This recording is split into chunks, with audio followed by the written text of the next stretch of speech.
Assalamualaikum warahmatullahi wabarakatuh. Jumpa lagi di video materi mata kuliah materi numerik ya. Ini kita akan membahas metode ketiga dalam metode tertutup untuk menemukan akar persamaan nonlinier. Di video sebelumnya kita sudah membahas terkait dengan metode tabel sama metode bagi dua ya, dissection method. Metode yang ketiga ini kita punya metode posisi palsu atau metode regula falsi ya, atau false position methods. Oke, karena masih dalam klasifikasi metode tertutup ya, jadi syarat awalnya kita harus menentukan interval dengan syarat dua batas itu, batas bawah dan batas atas atau A dan B nya, nilai fungsinya nanti memiliki tanda yang berbeda ya, negatif positif atau positif negatif ya. Oke, metode regula falsi ya. Oke, sebelum saya lanjutkan, semoga tetap sehat selalu ya.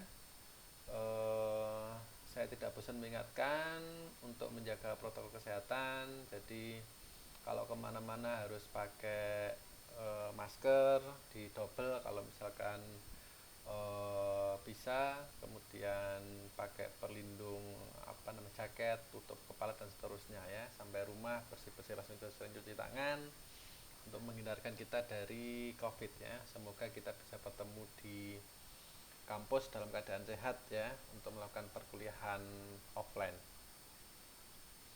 Amin. Oke. Metode regula falsi, metode ini digunakan untuk mencari akar persamaan ya, pendekatan tentunya, nilai pendekatan dari akar persamaan nonlinier dengan menggunakan gradien atau slope atau kemiringan dari garis yang menghubungkan titik. Jadi kalau kita punya fungsi gitu ya, f sama dengan sesuatu gitu, fx sama dengan sesuatu, kemudian kita tentukan batasnya di awal ada a dan b, sedemikian hingga kita punya nilai fa dan nilai fb ya. Nah ini masing-masing berbeda tanda, fa nya negatif, fb nya positif, atau fa nya positif, fb nya negatif. Nah kita punya titik a, fa, titik itu ada pada kurva fungsi tersebut ya, bfb. Jadi dua titik itu ada pada kurva ya. Kalau kita gambar misalkan kurvanya begitu, ini ada a, fa di sana, kemudian ada b, fb di sana. Ada dua titik. Nah, dua titik itu kita salah, b nya ada di bawah ya, karena metode tertutup ya, karena metode tertutup. Oke, jadi misal kita punya begitu, nah, kita punya b nya ada di sini, misal turun ke bawah kita punya fb di sana. Jadi kita punya dua titik a, fa, b, fb ya, seperti itu, sehingga dia memotong sumbu x ya. Jadi kita menggunakan kemiringan dari dua garis yang melalui dua titik tersebut nantinya ya, melalui garis menggunakan kemiringan atau kemiringan sih ya, selisih antara fa dan fb dibagi dengan selisih b dan a jadinya ya. Oke, dua titik a dan b pada fungsi f digunakan untuk mengestimasi posisi c. Apa itu posisi c? Posisi c adalah titik potong garis yang menghubungkan AFA dengan BFB dengan sumbu X ya. Jadi ini adalah titik C nya di situ. Jadi titik yang memotong garis lurus tersebut memotong sumbu X di C. Kenapa kok kita namakan sebagai metode regula falsi atau metode false position method gitu ya, atau metode posisi palsu karena kita menggunakan posisi C di sana ya. Ada C yang kita gunakan itu sebagai nilai pendekatan dari akar ya. Jadi C-nya ini kan dia ada pada sumbu X, yaitu titik CFC. Itu titik potong C,0 ya. Tentunya FC-nya 0. C,0 adalah titik potong garis sekan itu tadi, garis menghubungkan dua titik itu AFA BFB dengan sumbu X, titik potongnya. C ini kita anggap sebagai akar persamaan, tentunya nanti dengan galat yang ditentukan atau jumlah iterasi maksimum yang ditentukan ya. Sehingga kita sebut C itu sebagai titik palsu atau posisi palsu dari akar fungsi tersebut atau persamaan tersebut ya. Berikut gambarannya. Nah, jadi kalau kita punya suatu fungsi f, itu ini adalah fx, kemudian kita tentukan nilai a dan b sedemikian sehingga fa dan fb mempunyai tanda yang berbeda, atau fa dikali fb harus negatif, syaratnya seperti yang di metode tabel dan metode biseksi gitu ya. Syaratnya masih tetap, jadi sama untuk metode tertutup ini. FA dikali FB harus kurang dari 0. Oke, kemudian kita hubungkan titik AFA, titik itu, dan BFB di sana. Kita hubungkan sedemikian sehingga dia akan memotong sumbu X tuh di C ya. Dia akan memotong sumbu X di C. Nah, kita cari kemiringan dari garis biru itu ya. Kemiringannya adalah itu, FB dikurang FA atau delta Y-nya ya. Jadi delta Y dibagi delta X, di mana delta Y-nya adalah FB dikurang FA, kemudian delta X-nya adalah B dikurang A, gitu ya. Kemiringannya. Jadi slope-nya kita punya itu. Nah, kemiringan dari garis itu sama juga kemiringan dari garis yang melalui titik C dan titik AFA. Jadi garis ini, titik AFA di situ dan titik C,0 ya. Itu kan garis yang sama tuh ya, garis yang sama. Jadi kemiringannya sama juga dengan FC dikurang FA ya. FC dikurang FA dibagi C dikurang A. Nah, karena C itu titik potong, maka FC-nya dia sama dengan 0 ya. Karena dia memotong sumbu X, jadi FC-nya adalah 0, sehingga kita punya bentuk itu. 0 dikurang FA, jadi FC-nya itu 0, 0 dikurang FA dibagi C per C dikurang A.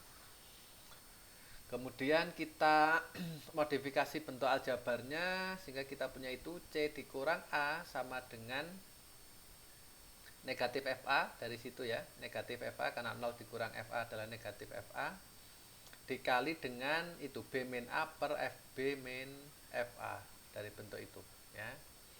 Sehingga C-nya sendiri sama dengan A ya, ditambah negatif FA dikali, ini ada kurungnya begitu. Nah, jadi A ditambah negatif FA dikali B min A per FB min A. Itu kita punya titik C-nya ya.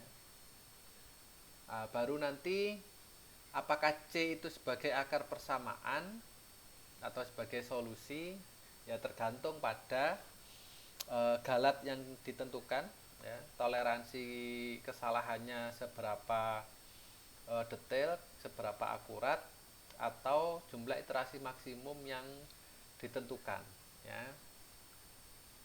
Jadi nanti kita akan mencari iterasinya gitu ya. Kalau misalkan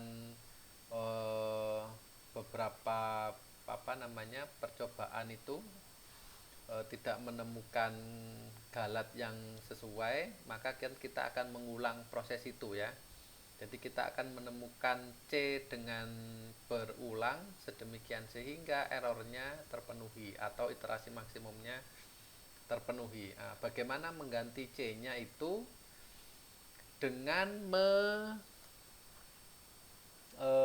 membuat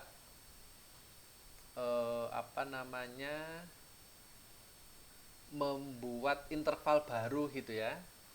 Yaitu tadi kita punya awalnya kita punya interval dari A sampai B ya. awalnya kita punya interval A sampai B, kemudian ada C di sana ya, di antara A dan B. Nah, kita akan menggantikan salah satunya. Kita gantikan A dengan C atau kita gantikan B dengan C dengan syarat seperti ini ya. Jadi kita cek FC dikali FA. Kalau dia kurang dari 0 maka kita gantikan B dengan C ya. Jadi ini kan menjamin dia bertanda berbeda gitu ya, sehingga B-nya kita gantikan dengan C. Atau sebaliknya, ketika FB dikali FC-nya yang negatif, maka kita gantikan A dengan C ya, sama seperti di metode bagi dua ya. Kalau di metode bagi dua kan kita punya nilai tengah. Nah, nilai tengahnya akan menggantikan A atau B dengan syarat tandanya sama gitu ya. Sama seperti ini, cuma nilai C-nya ini adalah titik potong dia terhadap sumbu X. Kalau dibagi dua itu adalah nilai tengahnya ya. Nah, begitu seterusnya kita gantikan dengan C, kemudian dihitung lagi, errornya belum memenuhi, kita gantikan lagi C ke A atau ke B dan seterusnya, berulang gitu ya. Nah, kita punya itu tadi hitungan untuk C-nya ya. Secara umum C-nya kita ganti dengan X gitu ya, maka fx-nya akan sama dengan 0 di situ, sehingga kita punya X sama dengan B dikurang FB dikali B min A per FB min FA gitu ya. Atau kita punya X sama dengan A dikali FB dikurang B dikali FA per FB min FA. Ini kalau kita modifikasi bentuk aljabarnya ya, kita uraikan, maka kita punya C-nya atau X-nya adalah itu ya. A dikali FB dikurang B dikali FA per FB dikurang FA. Nah, ini nanti kita gunakan apakah X-nya ini mereplace A atau X-nya ini mereplace B, tergantung dari apakah tanda dari Fx dan Fa sama atau Fx dan Fb-nya sama ya. Oke, ini algoritmanya seperti yang saya jelaskan di sini tadi. Nah, ini. Jadi yang pertama kita definisikan dulu fungsi f-nya gitu ya, fx sama dengan apa, kemudian kita tentukan errornya atau toleransinya, e-nya berapa atau iterasi maksimumnya, n-nya berapa untuk menghentikan iterasi ya. Karena kalau enggak dia akan jalan terus ya kalau tidak dikasih batasan. Kemudian kita tentukan batas bawah dan batas atas yaitu A dan B nya dengan syarat FA dikali FB harus negatif begitu ya syaratnya. Jadi kita tentukan berapa FA berapa FB sehingga A dan B itu bisa terpenuhi. Kemudian untuk iterasi dari 1 sampai N atau kita punya galatnya ya, kurang dari error yang kita tentukan tadi di awal. Kemudian kita hitung ya, X-nya seperti itu, A dikali FB dikurang B dikali FA per FB min A. Kemudian kita hitung Fx-nya ya. Kemudian kita hitung galatnya ya. Kalau misalkan galatnya ya, jika nilai galatnya itu kurang dari error yang kita tentukan, maka akarnya adalah selesai di X itu ya.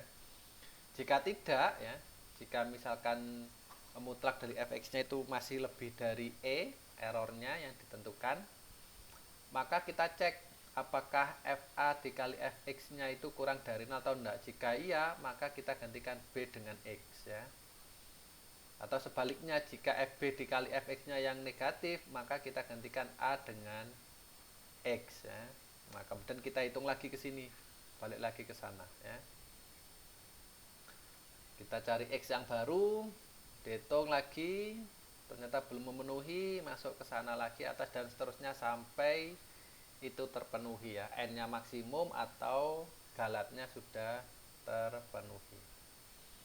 Itu adalah algoritma dari metode posisi palsu atau regula falsi.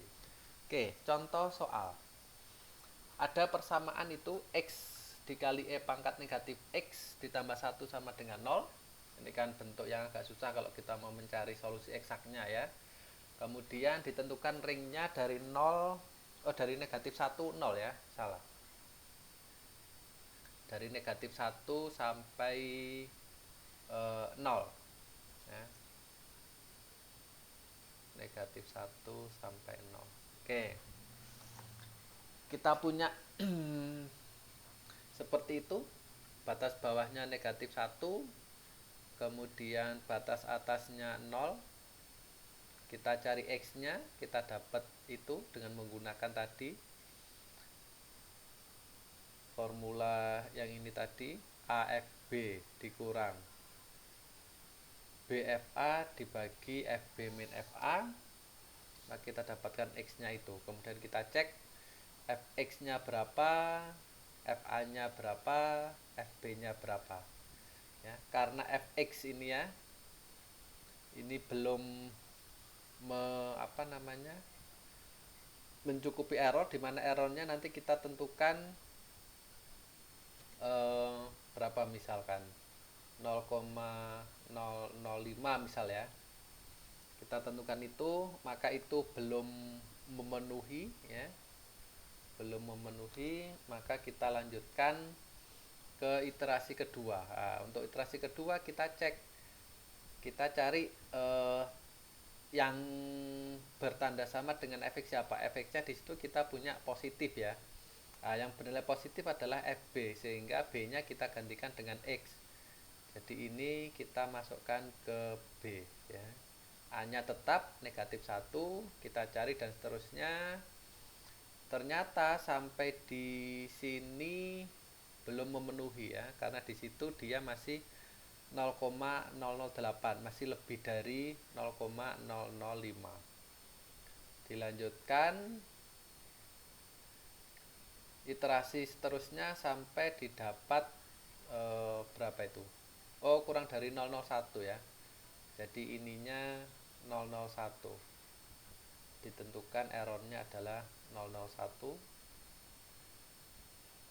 dan seterusnya, sehingga di sini baru selesai ya, 0,00074, karena di sini masih lebih dari 001, maka kita punya iterasi ke-20 dia baru terpenuhi ya, sehingga diperoleh X-nya adalah itu ya, negatif 0,56741 ya. X-nya adalah negatif itu dengan kesalahan 0,00074 ya. Ini nilainya sudah kurang dari 0,001.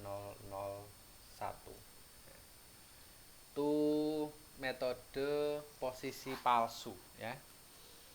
Jadi nanti kalian atau Anda bisa membandingkan pada kasus yang sama gitu ya. Misalkan kasus ini dicek dengan interval yang sama juga, dengan menggunakan interval yang sama, dengan menggunakan galat yang sama, apakah di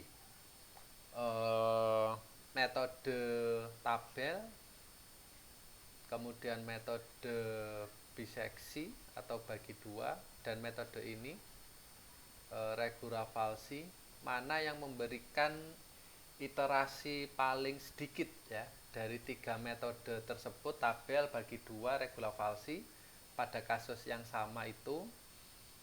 Kemudian dengan menggunakan interval yang sama, dengan menggunakan galat yang sama, mana yang memberikan iterasi paling cepat ya. Tentunya beda persamaan, beda hasilnya kemungkinan ya.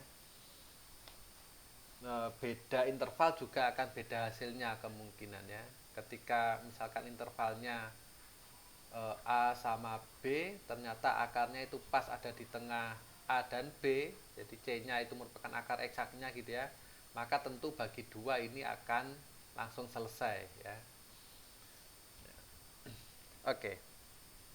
Tapi kita punya itu misalkan, jadi bisa dibandingkan pada kasus ini kira-kira mana yang paling sedikit iterasinya ya. Kalau di situ dia ada di negatif 0,56741 ya, ada di tengah ya, ada di tengah ke kiri ya, negatif 56. Oke. Sampai sini semoga materi ini bisa dipahami gitu ya.